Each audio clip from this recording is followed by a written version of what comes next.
Bonjour tout le monde et re-bienvenue dans mon atelier. Je suis Diane Desiel et aujourd'hui, je termine avec vous la base de pantalon pour homme. Maintenant, on est prêt à prendre les mesures pour faire le patron du dos. Je me suis préparé un petit papier avec le dessin du pantalon devant auquel je vais ajouter les nouvelles mesures pour le dos. Pour commencer, ce que vous allez faire, c'est reprendre votre pantalon et bien centrer la jambe du devant dans celle du dos, ce qui implique parfois de tirer quelque peu. Alors, on essaie d'avoir la même distance de chaque côté au niveau du genou et au bas. On va commencer avec la mesure qu'on aura besoin au bas. Ça sera sûrement difficile de venir mesurer directement au bas à cause des valeurs de couture qui créent une épaisseur. Déplacez-vous légèrement en haut et mesurez la distance du devant jusqu'au pli de tissu. Ici, j'ai trouvé 8 mm.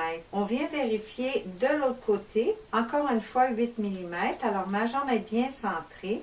Maintenant, cette mesure-là, on devrait la doubler pour faire le dos. Si vous regardez d'un peu plus près, je vais simplement placer un petit bout de papier à côté de ma couture du devant, le replier en suivant le dos et regardez ce qui arrive lorsqu'on laisse le papier se déplier. Ça, c'est le dos. Du devant jusqu'au dos, on doit doubler la mesure. Alors, sur mon papier, c'est pas 0,8 que j'inscris, mais bien 1,6 de chaque côté qui devront être ajoutés. Au niveau du genou, on va venir faire la même chose. On va mesurer du devant jusqu'au pli de tissu. Ici, j'ai trouvé 1,2. Je viens mesurer de l'autre côté.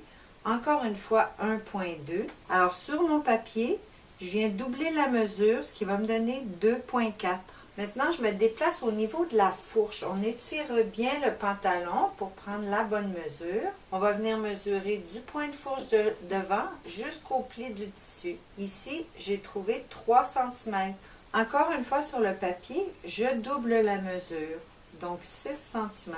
Au même niveau sur la latérale, je vais venir mesurer ma distance. Ici, j'ai 1,2. Alors, je vais doubler la mesure pour avoir la vraie mesure du dos qui va être de 2,4.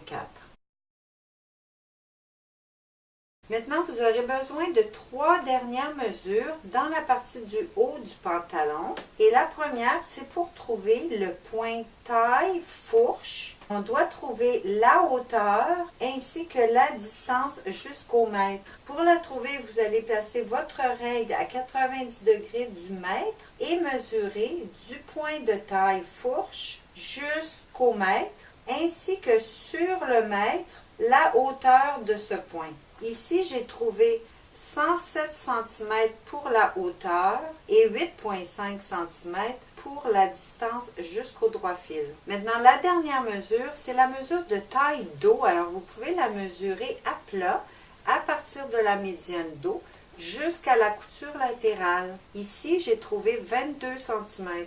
Alors, maintenant qu'on a pris nos mesures dont on avait besoin pour le dos, on va les appliquer sur notre plan à partir du bas en ajoutant de chaque côté 1,6 cm et au niveau du genou 2,4 cm. Maintenant, on peut rejoindre le genou à l'ourlet. On va maintenant positionner les mesures qu'on a trouvées au niveau de la fourche. Alors, 6 cm du côté de la fourche et 2,4 cm de l'autre côté.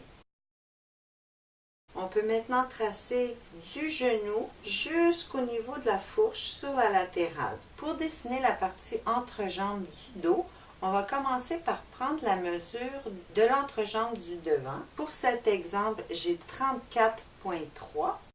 Alors, pour tracer la ligne de fourche au dos, je vais faire à peu près la même chose qu'on a fait au devant, c'est-à-dire que je positionne ma règle sur le point de genou et à environ 3 cm du niveau de fourche pour le dos. Et je vais venir tracer environ la moitié de la ligne. Maintenant, pour pouvoir reporter la longueur du devant sur ma ligne du dos, tout en gardant la largeur de fourche dont j'ai besoin, je vais venir me tracer une petite ligne à l'équerre vers le bas au point de fourche du dos.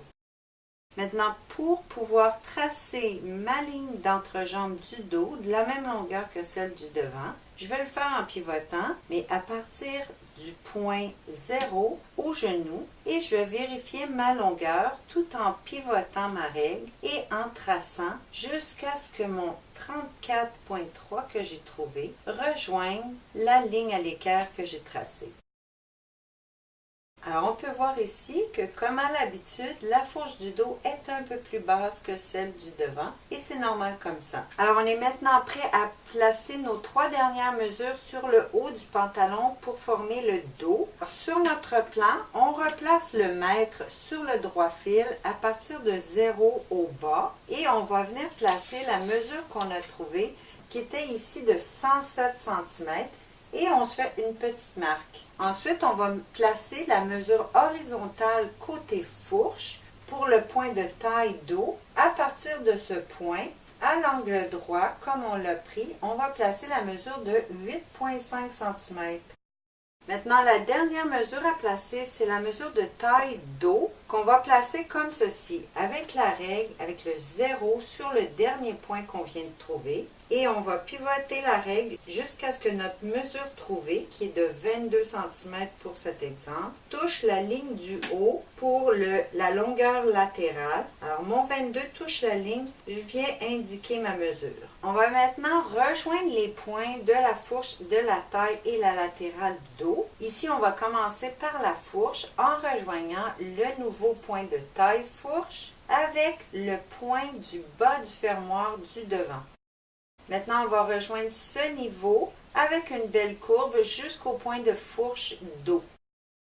Maintenant, on va continuer avec la taille en commençant par tracer un petit angle droit à partir de la ligne de fourche dos. Maintenant, vous pourrez continuer la taille à partir de l'angle droit jusqu'au point de latéral. On va maintenant tracer la partie de latérale qui nous manque. La courbe devrait être vraiment très similaire à celle du devant. Alors, vous pouvez tout de suite trouver la courbe du devant et la déplacer pour pouvoir tracer votre dos. Maintenant, vous pouvez placer un deuxième papier en dessous. Mais avant de retracer, positionnez des crans. Vous en aviez un pour la longueur du fermoir au devant. Vous pouvez utiliser celui-là également pour le dos. Et placez-en un deuxième, vu que c'est le dos, 1 cm plus haut. Ensuite, vous êtes prêt à retracer. N'oubliez pas d'indiquer l'écran de hanche, de genou et bien sûr ceux pour l'ourlet. Maintenant, avant que vous coupiez votre échantillon, j'aimerais que vous fassiez 2 petites vérifications pour s'assurer que le pantalon va être le plus beau possible. Alors, ce que vous allez faire, c'est reprendre votre pantalon du devant. Et maintenant, vous devrez tourner votre patron pour pouvoir mettre vos latérales côte à côte. Et vous allez vérifier que la taille, elle est belle et continue. Alors, superposez vos lignes de couture dos et devant sur une petite distance, ici environ 8 cm. Et assurez-vous que votre ligne, elle est douce et continue pour ne pas créer de pointe ni de creux. S'il y a des corrections à faire, vous les faites. La deuxième chose à vérifier, c'est le niveau de la fourche. Alors, c'est un peu le même principe. On veut que la ligne soit belle et continue. Alors, venez superposer vos lignes de couture d'entrejambe du dos et du devant, juste sur une petite distance, et assurez-vous que la ligne de fourche est elle aussi belle et continue. Comme vous allez le remarquer, je ne vais pas vérifier la fin de la valeur de couture, mais bien la ligne de couture. Si vous devez couper légèrement une des fourches, vous devriez le faire. L'ajustement va être meilleur. C'est tout pour aujourd'hui. J'espère que vous avez apprécié. Merci d'avoir été là. À la prochaine.